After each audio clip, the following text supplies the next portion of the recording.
everyone, in this video I'm going to show you a useful Google Chrome feature that can help you protect your privacy and keep you safer online. This feature is especially helpful for students, online shoppers, and anyone who visits unfamiliar websites. For this example, I'm going to use Wikipedia. Next, look at the left side of the address bar at the top of Google Chrome.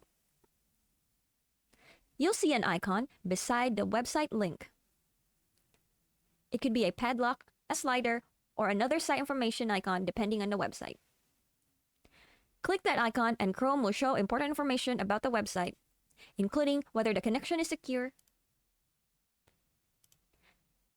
what permission the website is using,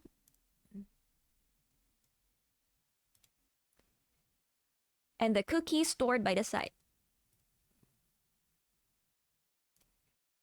This is really useful before entering passwords, payment details, or any personal information online.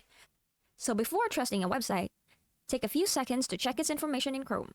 And that's it. Thanks for watching.